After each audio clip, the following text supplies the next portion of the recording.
할렐루야. 알기 쉬운 조치현의 저자 김윤환 목사입니다.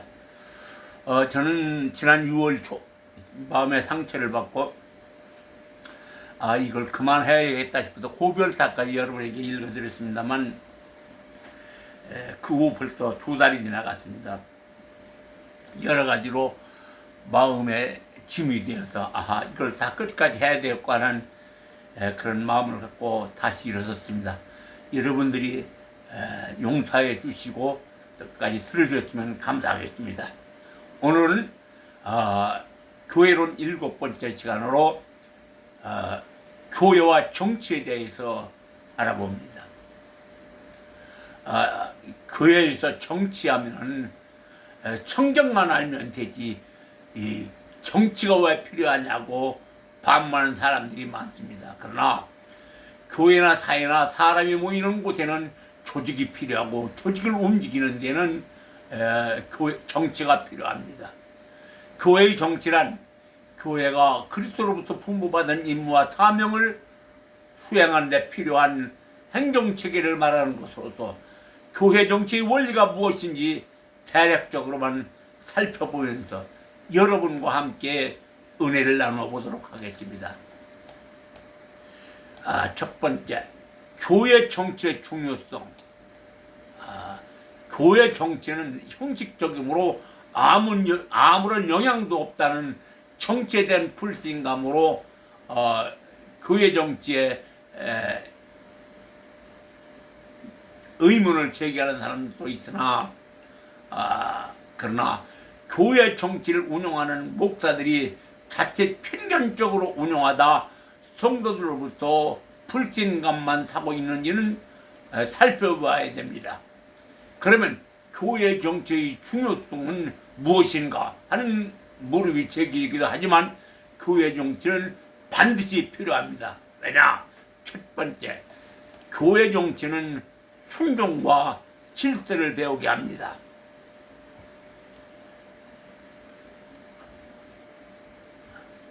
고린도전서 11장 1절로 6절까지의 말씀을 보면은 하나님께서 그리스도인을 부르셨을 때 교회의 조직을 통해서 순종과 질서를 배우도록 하셨다는 것을 인지할 수 있습니다. 그러므로 교회 조직의 근본적 기초는 인간체의 산물이 아니라 하나님 은혜요 선물입니다. 교회의 사역과 조직은 하나님께서 교회에 주신 선물이기에 단순히 기능이주나 인간패를 위한 것이 아닙니다. 하나님께서는 그리스도인으로 하여금 교회의 조직과 세계를 통하여 신앙과 생활을 배우게 하였으며 거룩한 공동체 안에서 삶의 자리를 찾게 하십니다. 이와 마찬가지로 사람이 모이는 곳에는 반드시 조직이 필요하고 조직을 움직이는 정치가 필요합니다. 정치는 운용하는 사람에 따라 나타나는 그 결과는 다릅니다. 목사가 교회 정치를 잘 운영하면 성도들이 교회에서 순종과 질서를 배우게 되므로 규칙적인 신앙생활을 하게 될 것입니다. 그러므로 교회 정치는 없어서는 안 될 부분이라고 하겠습니다. 두 번째, 교회 정치는 신학을 위해서도 중요합니다. 신앙은 믿음의 표현되는 형식과 유리될 수 없으므로 신앙을 알면 그 표현 방식이 믿음을 표현하기도 하는데 이것은 특히 교회의 정치 조직과 훈련 예배에서 그렇다고 하겠습니다. 그리스도인은 설교와 가르침을 통해서만 배우는 것이 아닙니다.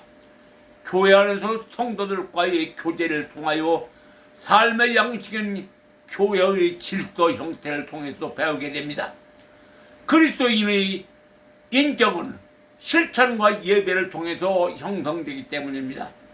이처럼 교회 조직은 그리스도인들에게 큰 영향을 주기 때문에 교회와 정치 형태에 따라서 신앙 형태뿐만 아니라 삶의 지식까지 변화되게 됩니다.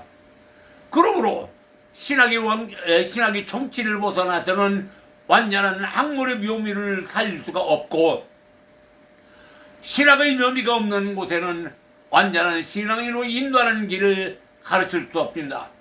교회 정치는 조직 진학을 통해서 학습되어 그리스도인으로 바른 신앙과 삶의 도리를 깨닫게 하여 주십니다.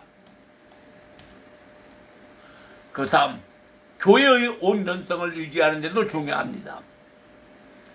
교회의 온전성이란 교회의 권징을 통하여 바른 교회 생활과 신앙 생활을 유지하게 합니다.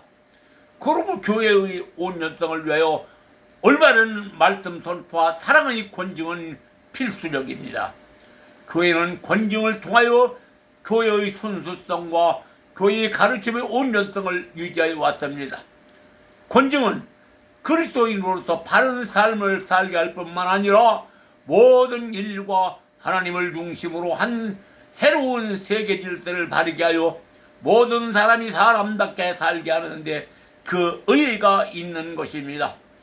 그러므로 교회 정치는 신앙인에게 대단히 중요한 것인데도 사적인 감독으로 권징을 시행하기 때문에 문제가 되는 것이라 하겠습니다.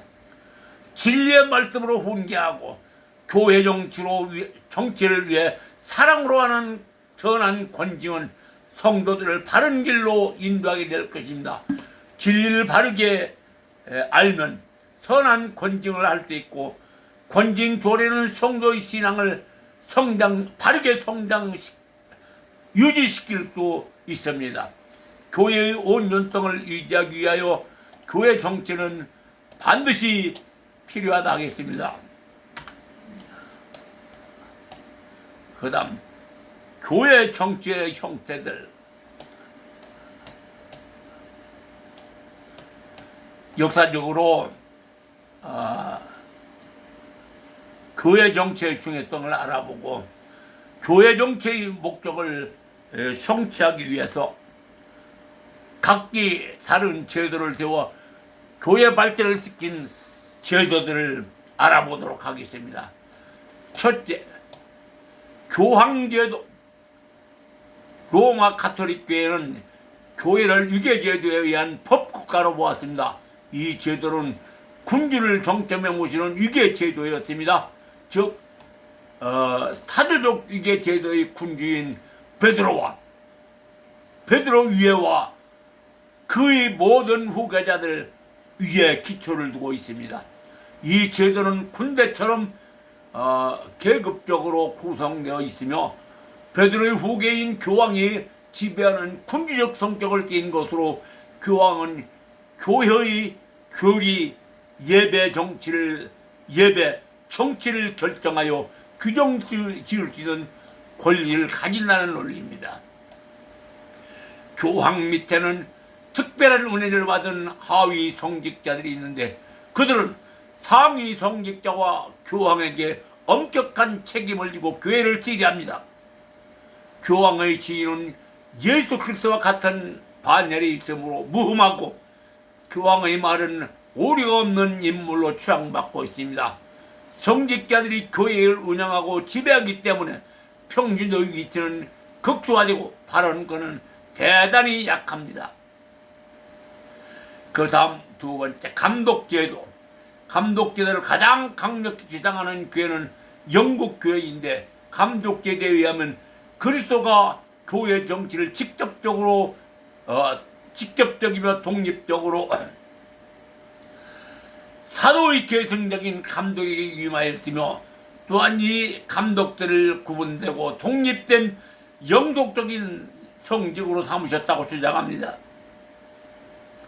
이 제도 역시 가톨릭 교회처럼 평신도는 교회 정치에 참여하지 못합니다. 한국 교회의 가운데 감독제들을 따르는 교회는 감리교회입니다. 그러나 한국 감리교회는 요즘 이대로는 안 된다 부패 온상인 감독제도의 폐지를 위해서 일을 했다고 합니다. 감리교회는 감독과 연회장을 뽑는 것을 선거로 치르고 있습니다. 그들은 1976년 연회 감독이 선출되고 1978년 다원화 감독이라 하여 연회 감독이 본격적으로 시행하였습니다. 그러나 역사적으로도 연예 감독은 필요 없는 자리였다는 것입니다. 파송권도 없는 자리이므로 연예 감독을 배제하고 최소한 연회장 제도로 가서 연회장은 제한된 직무만 감당하고 하나의 권력이 되어서는 안 된다는 것입니다. 감리사 제도를 비롯한 개혁 과제는 많지만 가장 시급한 문제는 유명무실한 감독제의를 제도의 폐지를 주장하는 것입니다.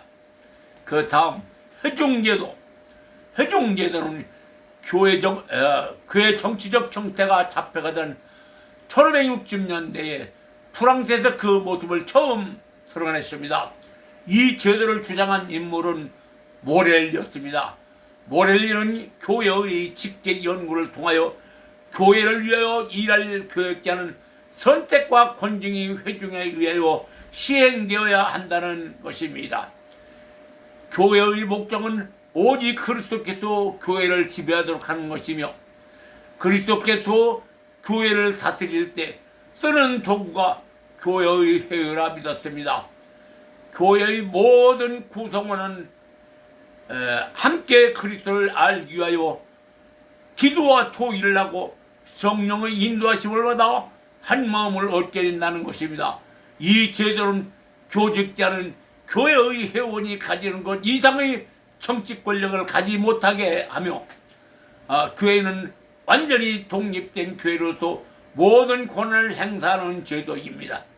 이 제도는 유계 질서가 없으므로 예배와 교회 운영이 타 제도에 비해 산만할 수밖에 없습니다. 초기 침례교와 여호와 증인들이 회중교회에 속합니다. 그 다음에 국가교회제도, 합동교회 제도, 즉 지역교회 제도를 대신하는 이 제도는 독일에서 1686년, 1780년 푸아프에 의해서 발견되었고 후에 네덜란드에 소개되었습니다. 이 제도는 교회가 국가와 통일한 자발적 조직이라 가정합니다. 개별적 교회들이나 혹은 회중은 국가교회의 소부분에 지나지 않는다는 것입니다. 근원적인 국가 권력은 이 국가적인 국가적인 조직회에 있으며 이 조직회는 지교에 대하여 지배권을 갖는다고 합니다. 이 제도는 공예배를 개혁하고 교리와 행위에 관한 논쟁들을 결정하고 대회를 소집할 수 있는 권한이 국가에 있다고 인정한 반면 합동교회 제도는 감독권만을 국가의 고유 권한으로 인정하고 국가가 교회에 할 수 있는 모든 권리를 정식 계약에 의하여 국가에 위임한다 합니다. 이 제도는 오늘날 전체주의 국가 개념과 잘 어울리는 제도입니다. 이는 철저하게 권위주의적인 제도로 하겠습니다. 이 제도는 313년 그리스도가 공인된 이후 로마 제국 중세 초기 게르만의 여러 부족 국가 칼 대리의 프랑크 왕국 및 그 후계자인 신성 로마 제국에서 국왕의 교회의 지배, 즉 국가교회주의가 확립되었습니다. 그러나 성직자 서인권 투쟁 이후 교회가 국왕의 우위에 서게 되어 이노센트 3세 때 국가교회주의가 확립된 것으로 볼 수 있습니다. 그 다음 장로제도. 장로교회라는 말은 17세기 전반 스코틀랜드 사람 가톨릭 신부였던 존 락스에 의해 교회 조직이 결정적인 문제로 제기됐을 때 사용되기 시작하였습니다. 장로교회란 장로들에 의해서 다스려지는 사도적이고 보편적인 교회를 믿는 신앙을 일컫는 말로서 기본적인 원리는 다음과 같습니다. 첫째, 장로들의 평등성 둘 때 평신도들이 대표적인 장로를 통하여 교회 처리에 교회 치리에 동참할 수 있는 교인들이 권리를 위임받았습니다. 셋째, 재리기관의 구성이 안수받은 목사와 평신도인 장로들로 구성되어 같은 권리와 책임을 갖는다고 합니다. 장로제도는 평신도의 대표인 장로와 성직자가 함께 교회위원회, 즉 당회를 만들어 교회의 일을 대의적이고 민족으로 처리하게 됩니다. 그러므로 이 제도를 대의제도라고도 합니다. 교회 정치란 세월을 담보로 엮어가는 교회와 인류의 역사이므로 대의적이고 민주적으로 처리해야 하기 때문에 대의제도, 즉 국민이 대표자를 선출하고 그 대표자에게 정치적 운영을 맡기자는 제도입니다. 이 장로제도가 가장 보편적으로 널리 보급되어 있습니다. 그 다음에 무규직주의, 기성교와 복잡한 예전과 제도에 대해서 외형적인 것보다 내적이고 영적인 사람들에 의해 주장된 제도입니다. 무규직주의는 교회의 모든 교직을 배격하고 공적 예배에서 각자는 성령의 감동에 따르면 그만입니다. 무교직주의를 주장한 대표적인 인물은 스위스의 맨루파와 케이커와 다비파 등 이들의 일반적인 경향은 신비주의에서 나온 자들입니다. 그러나 신비주의적 무교직주의는 무질서의 견빈이므로 부정적이라고 합니다. 인간 사회에서 어떠한 정치라도 완벽한 정치 제도는 없습니다. 지도자가 권위에 욕심내지 않고 보다 나은 미래를 위하여 마음으로 실수를 번복하지 않고 운영의 묘미를 살릴 때 제도의 합리성이 드러나는 것이라고 하겠습니다. 그러므로 교회의 정치란 세월을 담보로 엮어가는 교회와 인류의 역사이기 때문에 교회의 정초성을 훼손하지 않아야 하므로 교회 정치의 원리는 단지 성경의 정신에 근심한 근접한 원리를 제시하고자 합니다.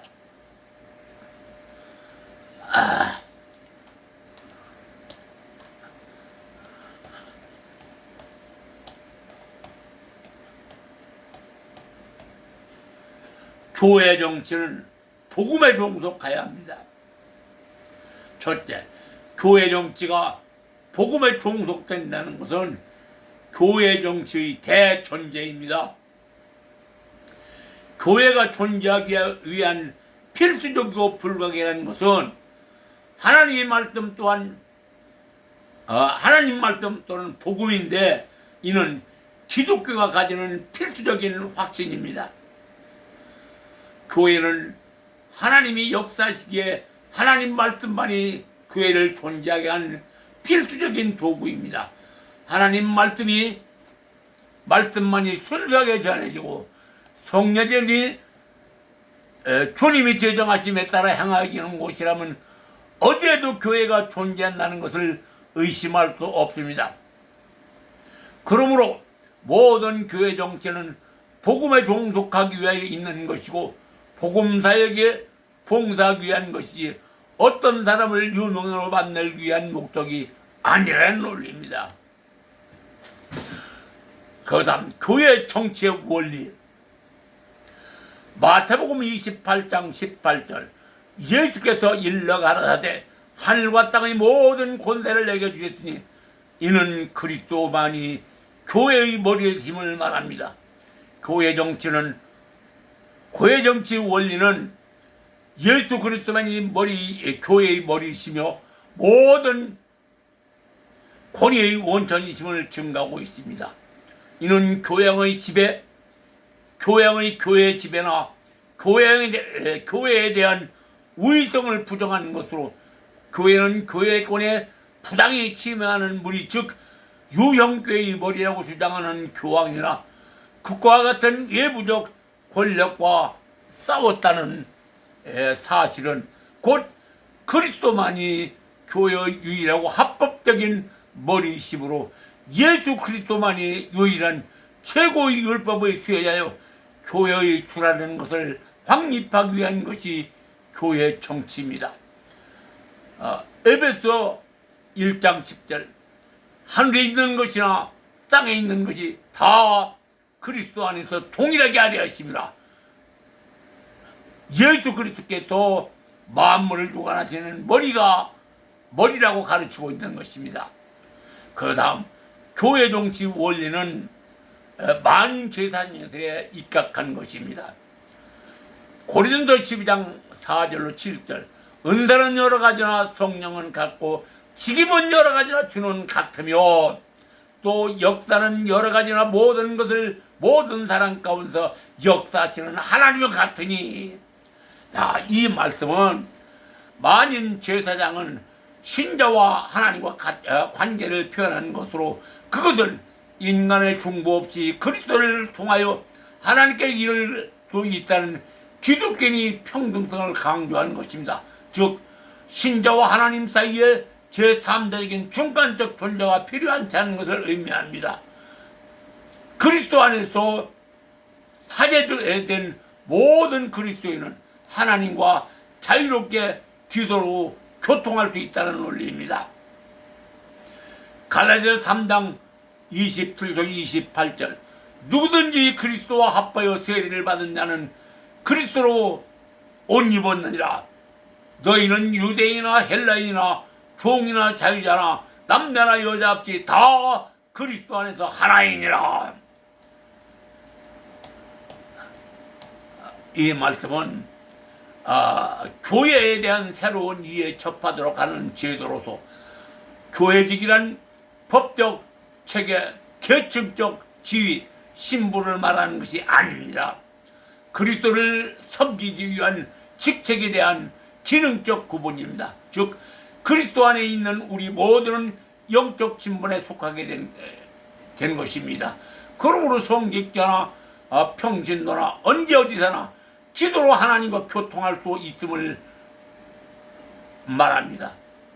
만인 제사장직을 통한 그리스도의 차별 없는 평등성은 교회 민주화의 기틀이 되고 교회가 되므로 대의 제도를 선택하는 것입니다. 교회 정치 원리는 교회의 권세가 기본적으로 지교회에 있다는 것을 말합니다. 교회의 권세 혹은 권위가 총회에 있지 않다는 점과 총회로부터 그 권세가 인출되어 제2차적으로 지교회의 체리에 주어지는 것이 아니므로 교회의 권세는 기본적으로 지교회에 있다는 논리입니다. 모든 지교회는 개인의 신앙과 양심에 따라 행동하는 것 같이 자율적으로 지교의 신앙과 양심 진리에 따라 처리합니다. 지교의 질의회의는 그 자체적 내부적 문제에 관해서 자치적으로 처리할 뿐만 충분한 권리가 있고 또 이를 인정해야 합니다. 지교의 모든 권리를 상위에서 틀어지고 지교의 자율권을 행사하는 것은 교회 정치에서 바람직하지 않고 지양되어야 한다는 논리입니다. 그 다음 교회 정치의 바람직한 방향. 교회의 정치 방향은 교회 정치를 위한 정치가 아니라 복음 사역을 위한 정치, 즉 예수 그리스도만이 교회의 주인이심을 다시 인식시키므로 인간 중심의 교권주의를 배격한 정치가 되어야 합니다. 또한 교직자들이 과감한 의식계획을 통한 교회 민주주의를 위한 대의 정치, 상위는 지교의 감독 감시의 통치 개념이 아닌 지교의 활동을 위한 협력기관으로 조직 본래의 목적을 이루는 정치가 이루어질 때 교회는 여러 난제들을 해결할 수 있으며 개혁 정신에 입각한 개혁교회의 사명을 감당할 수 있을 것입니다. 목회자들이 사심을 버리고 초대교회의 복음주의로 돌아가 일치되고 중세교회를 이루면서 믿음의 선각자들이 정립한 바른 교리에 입각하여 정통한 조직진화를 주입시켜 목회 일선에 나감으로 성도들이 보람있는 삶으로 신앙의 정체성을 확립하게 하는 교회 정치를 위한 교회 정치여야 합니다. 이는 곧 한국교회를 바르게 이끌어가는 교회 정치가 될 것입니다. 목사가 조직진학을 배워 성도들에게 바르게 교리를 가르치게 되므로 교회 질서가 바로 서게 한다는 것은 교회 정치가 반드시 감수해야 할 덕목입니다. 사랑하는 성도 여러분, 그리고 목회자 여러분, 우리는 지금까지 교회의 제도와 정치에 대하여 알아보았습니다. 지금까지 우리는 세상 정치에 있어서 중상모략과 비평 그리고 헐뜯고 비방하는데 진력하며 살아왔다면, 그러나 교회 정치는 달라져야 합니다. 근심과 걱정 무거운 짐 내려놓고 주님이 주는 작은 짐만 짊어지고 참 평안을 누리며 영원한 나라를 소망하면서 주님이 동행하시는 길을 우리가 모두 함께 가기를 바랍니다. 그러므로 우리가 가는 길은 주님이 섭리하시는 길을 가면서 참된 평안을 누리시기를 예수님의 이름으로 축원해 드리겠습니다. 아멘. 오늘은 여기까지만 하겠습니다. 지금까지 김연한 목사였습니다.